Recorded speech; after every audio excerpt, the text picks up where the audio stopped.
بسم اللہ الرحمن الرحیم۔ تمام دیکھنے اور سننے والوں کو محبتوں اور خلوص برا سلام اور السلام علیکم ورحمۃ اللہ وبرکاتہ۔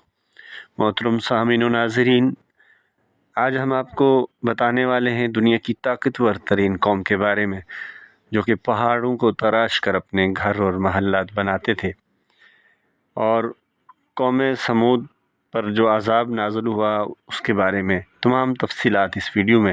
لیکن اس سے پہلے تمام احباب سے گزارش ہے کہ ویڈیو کو اینڈ تک دیکھیں اور لائک کریں اور چینل کو سبسکرائب کریں اور زیادہ سے زیادہ کامنٹ کریں۔ تو محترم ناظرین، بڑھتے ہیں ویڈیو کی جانب۔ آج سے تقریباً 5000 سال قبل حجر علاقہ میں مشہور عرب قبیلہ سمود رہتا تھا۔ یہ قبیلہ قوم عاد کی نسل سے تھا۔ حضرت ہود علیہ السلام اور قوم عاد میں سے جو مومنین اللہ کے عذاب سے بچ گئے تھے، قوم سمود ان کی اولاد تھی۔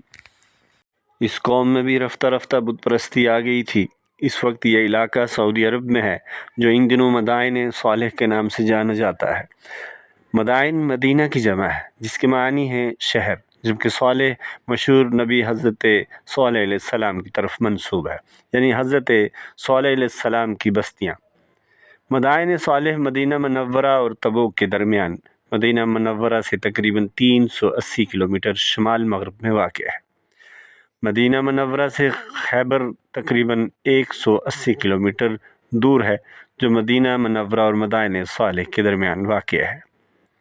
بعض لوگ اس جگہ کی زیارت کے لیے جاتے ہیں، اگرچہ اس کی زیارت کوئی ترغیبی عمل نہیں ہے۔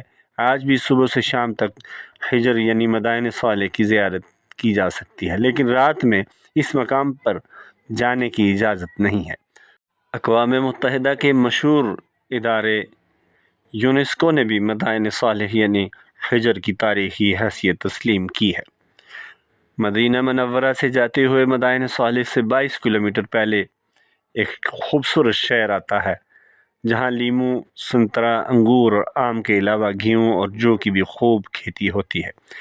لیکن الاعلیٰ شہر سے صرف 22 کلومیٹر کے فاصلے پر مدائن صالح واقع ہے، جہاں 5000 سال گزرنے کے باوجود آج بھی زندگی کا کوئی آثار دور دور تک موجود نہیں ہے۔ حتیٰ کہ پینے کے لیے پانی بھی موجود نہیں ہے، کیونکہ اس سرزمین میں سرکش قوم پر اللہ تعالیٰ کا دردناک عذاب نازل ہوا تھا۔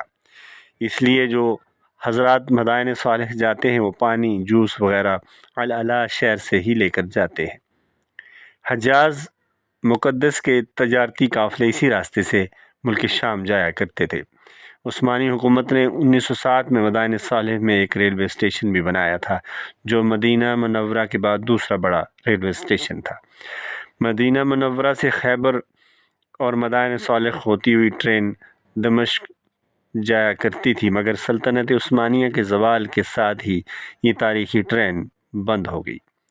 غزوہ تبوک کے موقع پر جب نبی کریم صلی اللہ علیہ وآلہ وسلم اس علاقہ سے گزرے تو آپ صلی اللہ علیہ وآلہ وسلم نے مسلمانوں کو یہ آثار قدیمہ دکھا کر وہ سبق دیا جو آثار قدیمہ سے ہر صاحب بصیرت شخص کو حاصل کرنا چاہیے، کہ اس قوم کی بستی ہے یہ جس پر اللہ کا عذاب نازل ہوا تھا، لہٰذا یہاں سے جلدی گزر جاؤ۔ یہ سیرگاہ نہیں ہے بلکہ رونے کا مقام ہے۔ حضرت صالح علیہ السلام حضرت ابراہیم علیہ السلام سے پہلے، بہت پہلے، حضرت نوح علیہ السلام کے بیٹے سام کی نسل سے ہیں۔ انہیں قوم سمود کے لیے نبی بنا کر بھیجا گیا تھا۔ یہ قوم بہت طاقتور تھی اور پہاڑوں کو تراش کر گھر بنایا کرتی تھی۔ یہ لوگ بتوں کی عبادت کرتے تھے۔ حضرت صالح علیہ السلام نے اپنی قوم کو حتی الامکان سمجھانے کی کوشش کی کہ اللہ کی عبادت کرو، صرف وہی عبادت کے لائق ہے، اسی نے پوری کائنات کو پیدا کیا ہے۔ لیکن قوم سمود نے اللہ کے نبی حضرت صالح علیہ السلام کی بات نہیں مانی۔ ایک مرتبہ انہوں نے حضرت صالح علیہ السلام سے مطالبہ کیا کہ اگر آپ ہمارے سامنے کے پہاڑ سے کوئی اونٹنی نکال کر دکھا دیں گے تو ہم ایمان لے آئیں گے۔ حضرت صالح علیہ السلام نے دعا فرمائی اور اللہ تعالیٰ نے پہاڑ سے اونٹنی بھی نکال کر دکھا دی۔ جس پہاڑی سے اونٹنی نکلی اسے فج الناقہ کہا جاتا ہے۔ اس معجزہ کے باوجود چند لوگوں کے علاوہ قوم سمود کی بڑی تعداد ایمان نہیں لائی، جبکہ انہوں نے اس معجزہ کو اپنی آنکھوں سے دیکھا بھی تھا۔ اس لیے وہ کسی قدر اس اونٹنی کا احترام تو کرتے تھے۔ حضرت صالح علیہ السلام کے فیصلے کے بعد کنویں سے پانی پینے کی مقرر باریاں لگا دی گئیں۔ ایک دن اونٹنی کنویں سے پانی پیتی اور دوسرے دن قوم سمود کے لوگ، مگر آہستہ آہستہ انہوں نے اونٹنی کو ستانا شروع کر دیا۔ حضرت صالح علیہ السلام نے ایسا کرنے سے منع کیا، لیکن ایک دن قوم سمود کے کچھ شریروں نے اونٹنی کو مار ڈالا۔ حضرت صالح علیہ السلام سمجھ گئے کہ اب اللہ کا عذاب نازل ہوگا، چنانچہ انہوں نے بتا دیا کہ 3 دن میں اللہ کا عذاب نازل ہوگا۔ اس کے باوجود اس ضدی قوم نے توبہ کرنے کے بجائے حضرت صالح علیہ السلام کو قتل کرنے کا منصوبہ بنایا، جیسا کہ اللہ تعالیٰ نے سورۃ النمل آیت نمبر 48 اور 49 میں ذکر کیا ہے، لیکن اللہ تعالیٰ نے انہیں راستے میں ہی ہلاک کر دیا اور وہ ان کا منصوبہ دھرا کا دھرا رہ گیا۔ آخرکار 3 دن گزرنے کے بعد شدید زلزلہ آیا اور آسمان سے ایک ہیبت ناک چیخ کی آواز آئی اور ان سب کو اس چیخ نے ہلاک کر ڈالا۔ اس طرح قوم سمود اپنی پوری طاقت اور قوت کے باوجود ہمیشہ کے لیے ختم ہو گئی اور اس کی بستی قیامت تک کے لوگوں کے لیے عبرت بن گئی۔ اللہ تعالیٰ نے اس قوم کا ذکر متعدد بار اپنے قرآن میں فرمایا ہے۔ حضرت صالح علیہ السلام کا نام بھی 9 جگہ پر قرآن کریم میں آیا ہے۔ حضرت صالح علیہ السلام اور ان کی قوم کا تفصیلی ذکر سورۃ الاعراف 73 تا 79، سورۃ ہود آیت 61 تا 68 اور سورۃ الشعراء آیت 141 تا 159، سورۃ النمل آیت 45 تا 53 اور سورۃ قمر آیت 23 تا 31 میں وارد ہوا ہے۔ نیز سورۃ حجر، سورۃ فصل، سورۃ زاریات، سورۃ نجم، سورۃ حاقہ اور سورۃ شمس میں بھی مختصر احوال ذکر کیے گئے ہیں۔ اللہ تعالیٰ قرآن کریم میں فرماتے ہیں، انہوں نے یعنی صالح علیہ السلام نے کہا، اے میری قوم کے لوگو، اللہ کی عبادت کرو، اس کے سوا تمہارا کوئی معبود نہیں ہے۔ تمہارے پاس تمہارے رب کی طرف سے ایک روشن دلیل آ چکی ہے، یہ اللہ کی اونٹنی ہے جو تمہارے لیے نشانی بن کر آئی ہے، اس لیے اس کو آزاد چھوڑ دو کہ وہ اللہ کی زمین میں چرتی پھرے اور اسے کسی برائی کے ارادے سے چھونا بھی نہیں۔ کہیں ایسا نہ ہو کہ تمہیں ایک دکھ دینے والا عذاب ابکڑے، اور وہ وقت یاد کرو جب اللہ نے تمہیں قوم عاد کے بعد جانشین بنایا اور تمہیں زمین پر اس طرح بسایا کہ تم اس کے ہموار علاقوں میں محل بناتے ہو اور پہاڑوں کو تلاش کر گھروں کی شکل دے دیتے ہو۔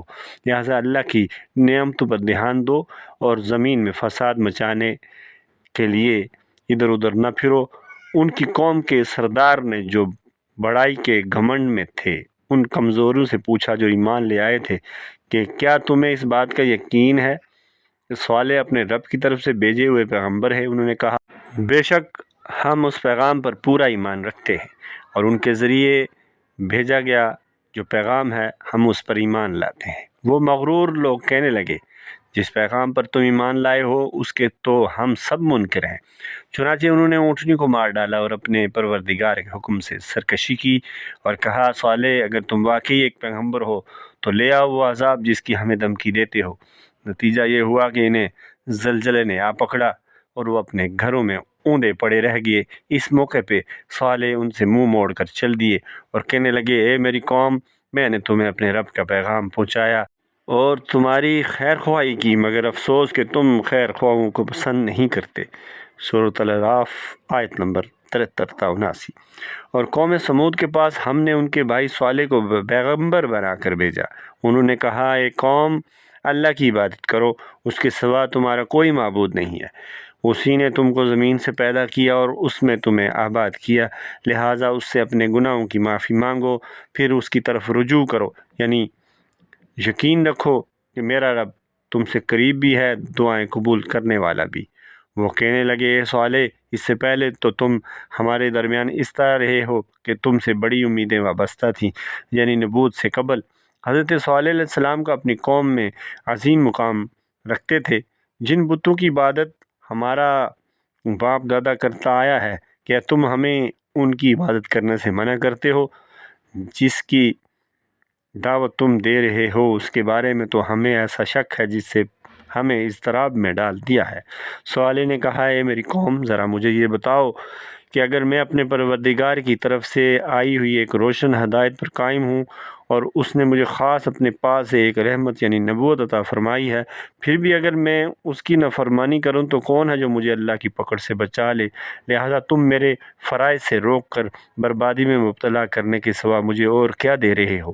اور میری قوم، یہ اللہ کی اونٹنی تمہارے لیے ایک نشانی بن کر آئی ہے، لہذا اس کو آزاد چھوڑ دو کہ اللہ کی زمین میں کھاتی پھرے، اور اس کو برے ارادے سے چھونا بھی نہیں، کہیں ایسا نہ ہو کہ تمہیں ان قریب آنے والا عذاب آ پکڑے۔ پھر ہوا یہ کہ انہوں نے اس کو مار ڈالا۔ چنانچہ صالح نے کہا کہ تم اپنے گھروں میں 3 دن اور مزے کر لو، اس کے بعد عذاب آئے گا، اور یہ ایسا وعدہ ہے جسے کوئی جھوٹا نہیں کر سکتا۔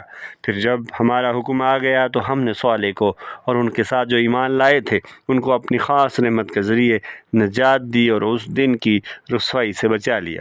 یقیناً تمہارا پروردگار بڑی قوت کا، بڑے اقتدار کا مالک ہے۔ اور جن لوگوں نے ظلم کا راستہ اپنایا تھا ان کو ایک چنگاڑ نے آ پکڑا، جس کے نتیجے میں وہ اپنے گھروں میں اس طرح اوندے پڑے رہ گئے۔ سورۃ ہود آیت نمبر 61-63۔ محترم سامعین و ناظرین، آج کی ویڈیو میں ہم نے آپ کو قوم سمود اور ان کی سرکشی اور عذاب کے بارے میں مختصر مگر اختصار کے ساتھ بتایا۔ امید ہے آپ کو ویڈیو پسند آئی ہوگی۔ اللہ تعالیٰ ہم سب کو بھی اپنے پیارے نبی صلی اللہ علیہ وآلہ وسلم کے احکامات کے مطابق زندگی گزار کر آخرت کے لیے محنت کر کے اللہ اور اس کے رسول کی خوشنودی حاصل کرنے کی توفیق عنایت فرمائے۔ اللہ تعالیٰ ہم سب کا حامی و ناصر ہو۔ اگلی ویڈیو تک کے لیے اجازت دیجیے۔ اللہ نگہبان۔